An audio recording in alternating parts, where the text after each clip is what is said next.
Tem não liberdade o crente?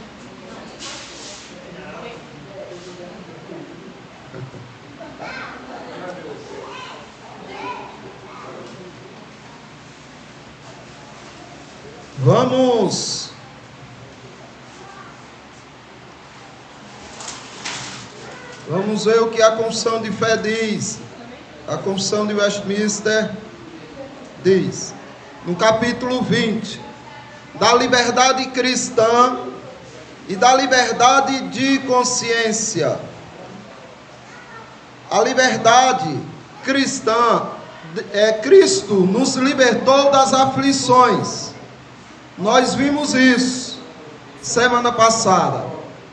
E agora, hoje, nós veremos que Ele nos libertou do agrilhão da morte, do poder da morte. Depois nós veremos que Ele nos libertou da vitória da sepultura sobre nós. E por último veremos, nessa questão da morte, que Ele nos libertou da condenação eterna. Então Cristo nos libertou do aguilhão da morte, do poder da morte. Isso significa que vocês não vão morrer? Ele libertou vocês da morte, então vocês não morrem porque são crentes? É assim? Deixando claro que aqui não é a morte espiritual não, viu? A gente está falando neste momento da morte física mesmo. Ele nos libertou do poder da morte. O que é que a Confissão de Fé de Westminster está querendo dizer quando fala dessa maneira? Qual é o poder da morte? Aonde está a força da morte? Não. Abra aí em 1 Coríntios capítulo 15.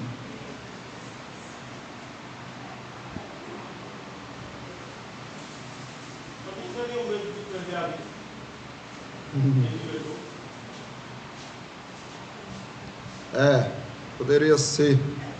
Sim. Segura aí, Sandro, porque se alguém... Aí se forem falar alguma coisa, contribuir de alguma maneira, aí... Não, mas ele falou não, ele só foi... Tu passa... Ó, Aparecido, tu passa para alguém que quiser falar. 1 Coríntios, primeira epístola de Paulo aos Coríntios, capítulo 15, o versículo 56. O que é que diz aí? O aguilhão da morte é o pecado, e a força do pecado é a lei. O aguilhão da morte é o pecado. Então, qual é a força da morte? O pecado.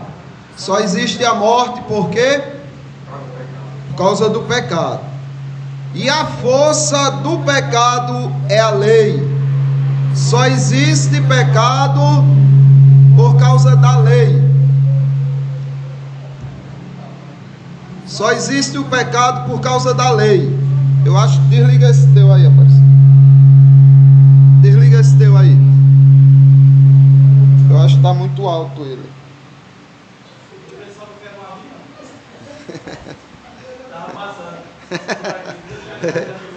Então, aí na hora de falar, liga. E aí eu vejo aqui. Isso é assim a graxinha passar bem, né?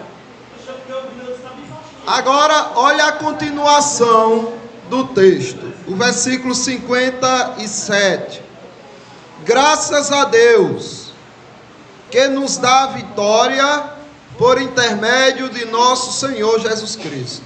Então Ele te libertou do poder da morte, porque a graça de Deus já te deu a vitória sobre ela. A morte não tem poder sobre você, tem? Não tem, porque na hora certa você vai voltar, o seu corpo vai voltar a ter vida. Portanto, meus amados irmãos, sede firmes e inabaláveis, sempre abundantes na obra do Senhor, sabendo que no Senhor o vosso trabalho não é vão. Então, Ele nos libertou do poder da morte. Nós somos livres do poder da morte. Por isso, que o apóstolo Paulo, escrevendo aos Filipenses, ele diz assim, capítulo 1, do 27 ao 30. Veja o que Paulo diz. Filipenses, epístola de Paulo aos Filipenses, capítulo 1, do 27 ao 30. Vivei, acima de tudo, por modo digno do Evangelho de Cristo, para que, ou indo ver-vos, ou estando ausente, ouça, no tocante a vós outros, que estáis firmes em um só espírito, como uma só alma, lutando juntos pela fé evangélica, e que em nada estáis intimidados pelo adversário. Pois o que é para eles prova evidente de perdição, é para vós outros de salvação, isto da parte de Deus. Veja, a morte para o ímpio significa o quê? Condenação. O fim, condenação. É por isso que eles entram em desespero. O que para eles é prova de perdição, acabou, vou morrer, entro em desespero. Para nós é de salvação.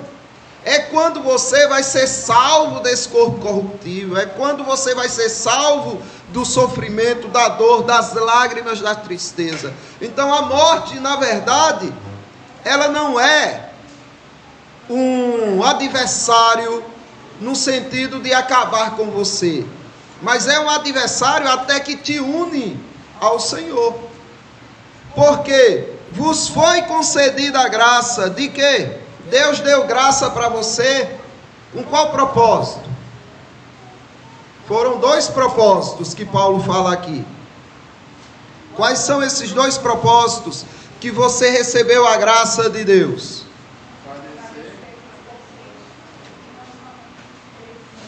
Ou seja, padecer e crer. Você recebeu graça para crer, mas você recebeu graça também para morrer por Cristo. Então a morte é uma graça de Deus, porque você não vai se apartar de Cristo, você suporta a perseguição, o sofrimento, a morte por causa da graça. Então a morte, ela não tem poder sobre você. Você é o mesmo vivo e continua sendo o mesmo morto. Só que morto você é o mesmo aperfeiçoado, glorificado, bem melhor do que quando estava vivo. Aí ele diz: pois tendes o mesmo combate que vistes em mim e agora ouvis que é meu. Paulo passava por isso direto, meus irmãos. Veja, o que foi que... eu estou falando assim porque é uma situação que de vez em quando eu passo por isso. A gente que conhece a palavra de Deus nessa visão de vida e de morte, de salvação, condenação, sabendo que a gente não pode fazer o julgamento de ninguém, né? Por exemplo, hoje eu estive no velório e morreu uma pessoa bem amiga nossa, bem conhecida. Aí as pessoas se comovem, aí aflui a religiosidade de todos, fica todo mundo cantando músicas gospel, aquela coisa toda. A funerária que fez o serviço funeral leva uma pessoa que canta e gera uma emoção entre eles, e eu não consigo ter essa emoção. Eu fico observando e não vou dizer hoje, mas em dados momentos, às vezes a gente se emociona quando vê um parente, a gente fica triste por aquele parente, né, que ficou em vida e tal, mas não pelo sentimento de perca, no sentido de salvação ou condenação, porque a gente fica pensando,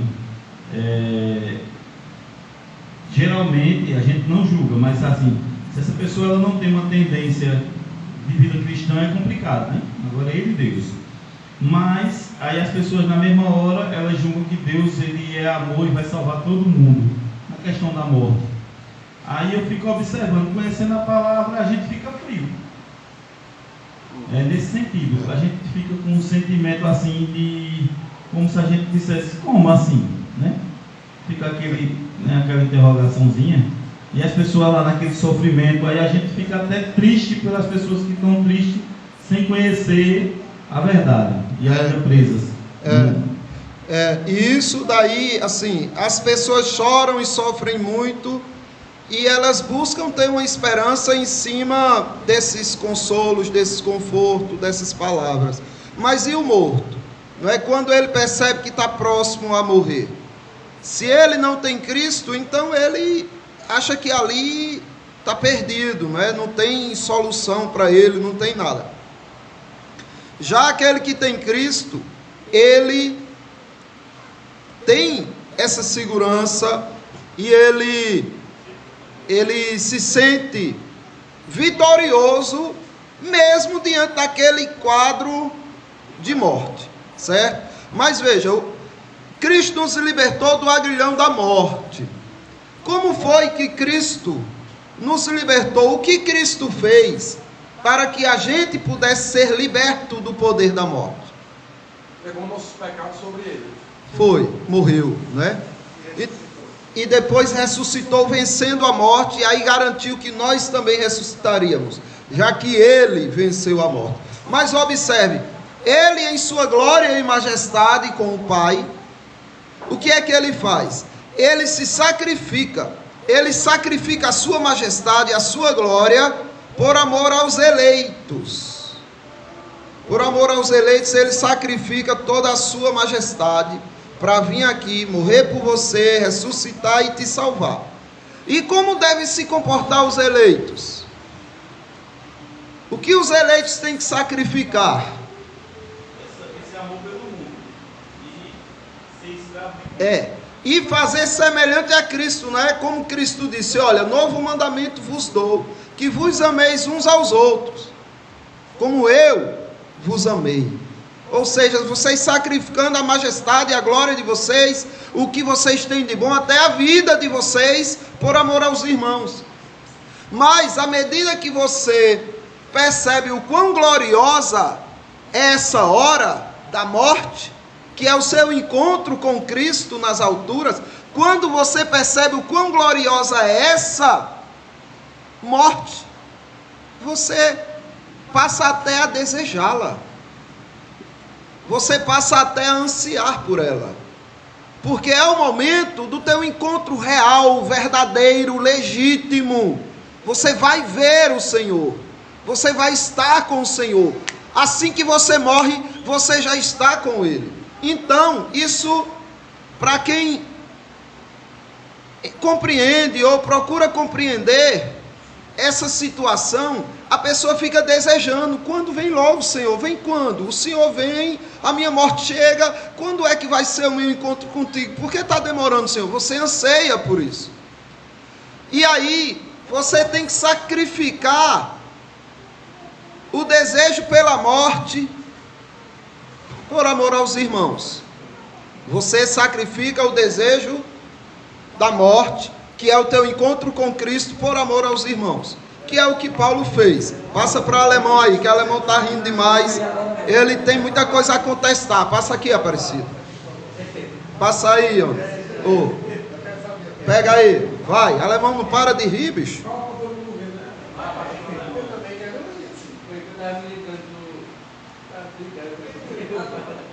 Não liga. Ele estava esperando a morte. Foi que eu estava me lembrando do dia do meu acidente. Eu me lembrei de que na verdade, ia para o plantão à noite, aí chegou num determinado local, olhei para trás, vi aquele reflexo do carro bem longe. Aí, normalmente, quando eu olhei, o carro já estava em cima de mim. Foi na hora que ele foi fazer a ultrapassagem, aí jogou o carro para cima de mim. Aí na queda, a gente estava comentando agora, eu me lembrei na hora de eu levar a queda na pista, sair embolando aí. Cada embolada que eu dava na pista aí, não, porque na minha mente só era aquilo. Cara, eu vou morrer agora, tem um bocado de coisa para fazer, um bocado de sonho para realizar e nada. E cada capotada que eu dava na pista, não, mas quando parei de embolar, que eu saí lá fora da pista e parei assim, não, morri não, tô vivo. Não, mas esses momentos que pegam a gente de surpresa, não é? Esses momentos impactantes, é óbvio que a primeira coisa que a pessoa diz, não, Senhor, não quero morrer, por favor, é lógico, não é? Mas eu estou falando num sentido mais que você está com mais clareza para pensar, para refletir, para considerar o que tem do outro lado, o que te aguarda do outro lado. Então você está refletindo nisso, aí torna melhor a situação. As pessoas que vão pregar em países Pega ali, que querem matar os cristãos. É um exemplo que você falou. pega aí.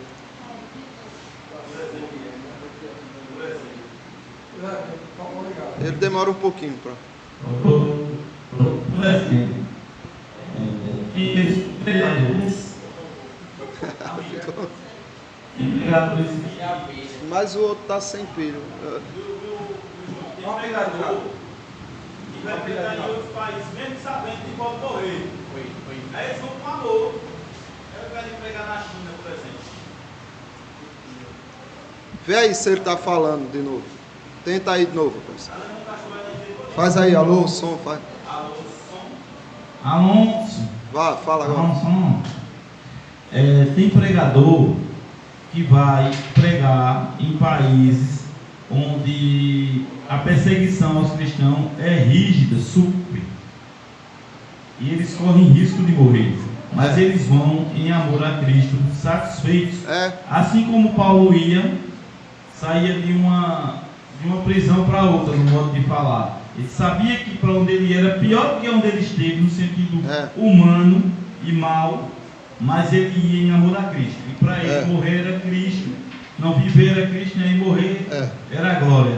Isso é o texto que nós vamos ler agora, não é? Porque é interessante, irmãos, que a gente pensa assim: não, eu preciso sacrificar a minha vida pelo meu irmão em Cristo, porque assim Cristo mandou que eu fizesse, e eu vou sacrificar a minha vida. Paulo aqui vai mostrar que ele sacrifica o seu desejo de encontrar Cristo, o seu desejo de passar dessa vida para outra, por amor aos eleitos de Deus. Veja só, o que o apóstolo Paulo diz aqui em Filipenses, capítulo 1, do 19 ao 26. Porque estou bem certo de que isto mesmo, pela vossa súplica e pela provisão do Espírito de Jesus Cristo, me redundará em libertação, segundo a minha ardente expectativa e esperança de que em nada serei envergonhado. Antes, com toda a ousadia, como sempre, também agora, será Cristo engrandecido em meu corpo. Observe, qual era o interesse de Paulo? Que Cristo crescesse no corpo dele, quer pela vida, quer pela morte. Então o único interesse de Paulo era que Cristo crescesse nele, seja ele com vida ou seja na morte. O que ele queria era que Cristo crescesse. O interessante o ímpio, ele sabe que vai morrer, como nós sabemos, e eles devem temer a morte mesmo, porque ele vai para uma condenação eterna. Ele crendo ou não crendo no céu ou no inferno, isso, por não conhecer, é que ainda fica mais temeroso ainda. Você não sabe como vai ser depois da morte. Ele tem que temer o inferno, que o ímpio vai para o inferno. O cristão não deve temer a morte, que a morte é como a volta de Cristo, né? Ele disse: ninguém sabe qual é o dia que ele vai voltar. A mesma coisa é a nossa morte. Nós não sabemos a hora, o minuto do que vai morrer. Sabemos que vai morrer. Temos que aproveitar isso com certeza e darmos o melhor para Cristo. Paulo, quando fala assim, eu queria ele crescesse nele, ele disse: meu tempo é pouco, eu não sei quando eu vou morrer. E fui alcançado pela graça, eu tenho que priorizar agora o reino de Deus, que eu sei para onde eu ia e para onde eu vou agora, e sei que meu tempo está contado aqui na terra. Mas temer a morte, porque eu tenho um sonho, eu quero fazer isso, não. Aí temos que aproveitar essa certeza que vai não morrer, para anunciarmos, né, o Evangelho de Cristo àqueles que ainda não conhecem, ou são os eleitos que não foram alcançados, né? Mas a morte, eu acho que o verdadeiro cristão, ele almeja se encontrar com Cristo. É uma realidade, não tem como, né? E quanto mais rápido, para quem fica, não. Saudade, tristeza, mas para quem foi, eu garanto, por toda a competição, quem está lá, se fosse para voltar, não voltar, não queria voltar mais. Paulo. Eu vou além com a história de Paulo, né, em Romanos 9, quando ele revela o amor dele pelos irmãos. Ele diz: eu desejaria ser anátema, separado de Cristo em amor aos meus irmãos, que são meus compatriotas, segundo a carne, né? Não segundo o Espírito, porque ele sabia que esses irmãos não iriam estar com ele na glória, e ele desejou trocar, por conhecer tanto essa glória de Deus que ele conhecia. E esse é o comportamento semelhante ao de Cristo, não é? Ele estava apenas imitando a Cristo, que Cristo abriu mão da majestade da glória com o Pai para ser maldito, não é? Para receber a maldição dos eleitos. Paulo estava com esse mesmo anseio, assim, desejo por isso, porque o amor que Cristo coloca em nós é o amor dele mesmo. Pode falar. Hoje, mas assim, interessante é que às vezes a gente fala em perseguições, o evangelho, essas coisas, com relação a se os crentes iam ter um bom testemunho ou não, mas, por exemplo, o que a gente viu no Brasil em 2019, 2020, com a pandemia, que não era nenhuma certeza de morte, era uma hipotética morte, e o que a gente viu foi os crentes com medo da morte, corria para vacina, não queria vir para os cultos, não queriam visita, não queriam nem falar com as pessoas, com medo de pegar uma gripe e talvez morresse. Isso foi uma demonstração muito clara de uma falta de maturidade nesse sentido, né? Do Brasil não, dos crentes do Brasil, né? Principalmente. Porque o ímpio, como você disse, o ímpio não tem nada não, tem medo. Agora o crente, aquele que tem a certeza da salvação, viver com medo, não quer uma visita, não quer um culto, não quer nada com medo de morrer. Isso aí eu achei isso foi uma da época da pandemia, foi nesse sentido aí.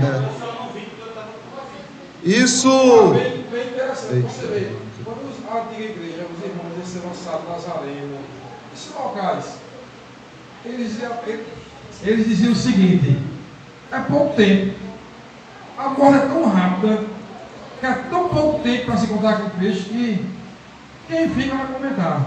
Mas eles tinham essa convicção: olha, tudo vai para a além, os animais vão devorar vocês, mas há pouco tempo estamos com Cristo, é rápido. Hoje não, hoje é como ela disse: não, vai estar assim, eu vou pegar uma gripe, não, vou assim, porque um ladrão vai me pegar, um assalto. Não, tem que ser prudente. O Senhor disse que não devemos citar o nosso Deus, mas criar, circunstâncias para não adorar a Deus é o que nós mais observamos hoje na antiga, atual igreja, né? Tudo é desculpa, trabalho o dia todinho, estou cansado, não vou para a igreja. Mas se fosse para passar a noite trabalhando, ele me dava trabalhando. Então, dizendo um exemplo, muitos motivos que a igreja criam, que não é desculpa nem para nós mesmos, entendeu? Isso daí foi bom para mostrar o quão imatura a igreja está, não é? E necessitando de aprofundar e compreender a riqueza que é estar com Cristo. E Deus é tão maravilhoso que eu não lembro de nenhuma baixa dessa igreja, na Covid. Tivemos irmãos aqui com Covid e tirou um fim. Eu fui um dos que tirou um fim na moto, mas não teve nenhuma baixa. Eu soube, morreu um irmão nosso em Cristo de Covid. E não deixamos de cultuar, não é? Era escondido, mas cultuávamos. Veja, irmãos, Filipenses, aí Paulo diz isso: eu quero que Cristo seja engrandecido em mim, seja na vida, seja na morte. Porquanto, para mim, o viver é Cristo e o morrer é lucro. Meus irmãos, prestem atenção o que Paulo está dizendo. Prestem atenção no que Paulo está dizendo. O morrer, o viver, para mim é Cristo. Eu vivendo aqui, eu quero ser de Cristo, eu quero fazer por Cristo, eu quero engrandecer Ele. Mas se eu morrer, eu vou lucrar. Eu não vou perder. A morte não tem poder sobre mim. Ela não tira nada de mim. Pelo contrário, eu vou lucrar. Eu vou ganhar com isso. Entretanto, aí ele se sacrifica. O desejo ardente dele de estar com Cristo é sacrificado, posto de lado, para que ele deseje viver mais aqui na terra, com um propósito. Entretanto, se o viver na carne traz fruto para o meu trabalho, já não sei o que hei de escolher. Então Paulo agora está num dilema. Eu não sei mais nem o que é que eu quero, porque uma hora eu quero estar com Cristo, outra hora eu quero ser instrumento, trabalhador de Cristo para a vida dos irmãos. Hoje, os cristãos aqui do Brasil se o meu trabalho trouxer lucro para o meu bolso, aí eu quero estar vivo. Se não estiver dando lucro, eu quero morrer.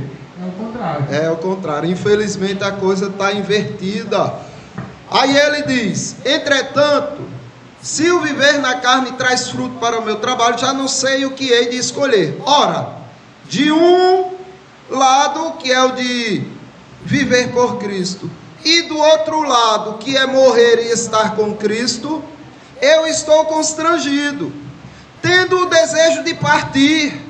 Eu quero sair daqui, eu quero ir logo para o meu Senhor. O meu desejo é esse, de partir e estar com Cristo, o que é incomparavelmente melhor a qualquer coisa que você imaginar neste mundo.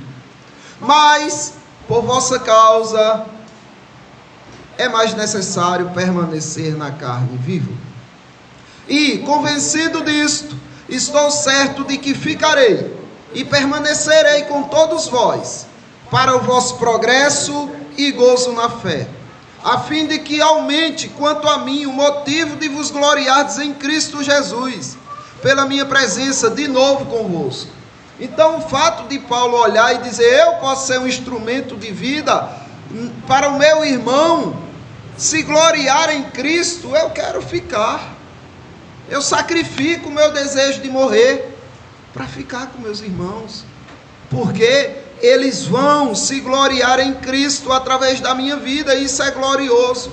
Por isso, meus irmãos, que Paulo, se despedindo dos atenienses, em Atos 20, versículo 22 do 25, ele diz assim: e agora, constrangido em meu espírito, vou para Jerusalém, não sabendo o que ali me acontecerá. Não sei de nada quanto ao meu futuro lá em Jerusalém, a não ser uma coisa, ele sabia de uma: senão que o Espírito Santo, de cidade em cidade, me assegura que me esperam cadeias e tribulações.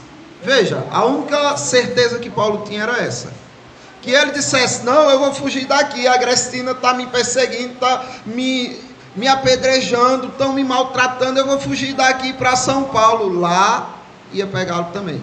Ah, não, vou sair daqui. Ele não tinha para onde correr.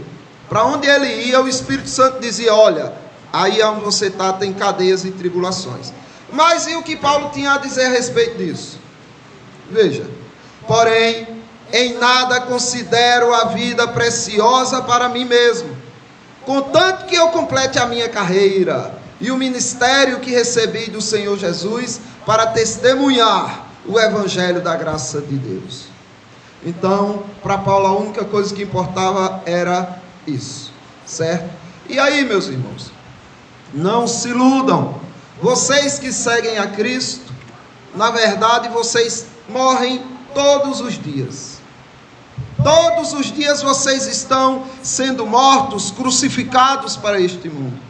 Quando o mundo chama vocês para a comunhão com o pecado e vocês dizem: não, que eu sirvo ao meu Senhor, vocês estão se sacrificando, vocês estão morrendo, e vocês estão prontos a morrer por Cristo, a qualquer hora que for preciso. Por isso que Paulo aos Romanos, ele escreve no capítulo 8, versículo 36, como está escrito: por amor de ti, somos entregues à morte o dia todo. Fomos considerados como ovelhas para o matadouro. Então é isso nossa vida. Nossa vida é a morte. Todos os dias morremos por amor a Cristo. E no dia que chegar definitivamente a morte, é motivo de grande gozo e alegria, e não de desespero ou desesperança. Júlio, o interessante é a morte.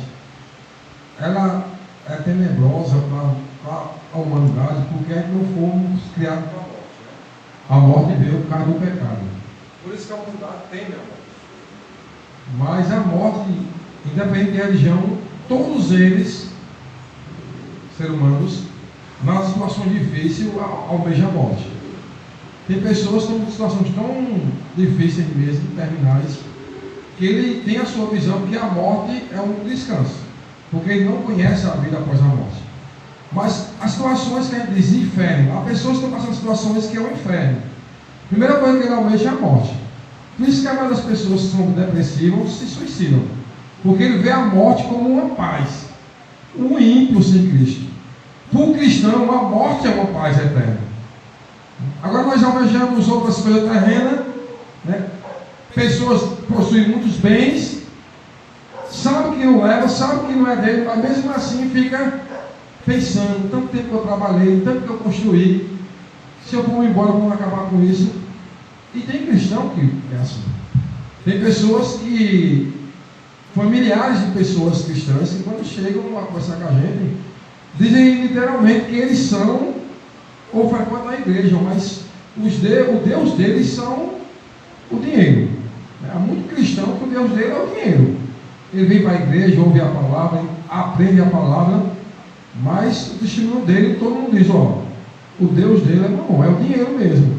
Infelizmente é uma realidade. A morte, né, como o apóstolo Paulo falou, é lucro. É lucro. Ah, mas minha esposa, meu filho, se for uma família cristã, melhor ainda. Eu vou na frente, primeiro, e depois me encontro com eles depois. É verdade. E aí, falando de morte também, né, no ano da pandemia, eu lembro que no dia 12 de junho de 2020, eu estava me recuperando da Covid. E entrou 2 assaltantes lá na minha loja. Aí um apontou um revólver para mim, rola para dentro, malandro. Aí eu fiquei olhando para ele, eu quase ria. Aí eu entrei, né? Não estava pensando cristão, porque eu estava no comércio, né? Aí eu sem nenhum medo, não temi nada. O que veio na minha mente foi a preocupação com a minha família. Aí eu corri e disse, não, vou proteger o povo lá de casa, né? Quando eu consegui correr, aí eles se ligaram que eu tinha corrido. Só que, glória a Deus, tinha muita caixa na porta que dá acesso à minha casa. Eu fechei um monte de caixa. Quando eu estava colocando as caixas, ele chegou chutando na porta. Aí eu vi que eu já tinha conseguido fazer o que eu almejava, porque eu deixei as caixas entre a parede e a porta. Ele não tinha como arrombar, mas só se ele tivesse com uma bomba. Aí eu lembro que eu pensei, graças a Deus, né? Aí disse, perdeu, malandro, o ele. Aí ele disse, eu estou com um senhorzinho aqui. Eu disse, eu vou chamar a polícia. Aí eu saí correndo. Aí meu sogro ficou lá, com medo lá com ele, só ficou meu sogro. Eu chamei ele para correr, não veio. Aí minha preocupação maior só foi com a minha família. Eu não tive um pingo de medo, um pingo de estresse. E quando terminou, eu fiquei muito feliz, porque não foi com a minha esposa, que fazia 10 minutos que eu pedi para ela sair de lá. Aí só foi isso que eu fiquei feliz, por conta que livrou ela do susto. E não ficou nenhuma sequela em mim, não. Tu disseste, se a sogra não tá, deixa o sogro, né? O sogro pode tirar na cabeça. Aí, olha, interessante, né? Porque isso mostra que nós nos surpreendemos. Quando é que a gente vai ter uma calma e uma paz dessa?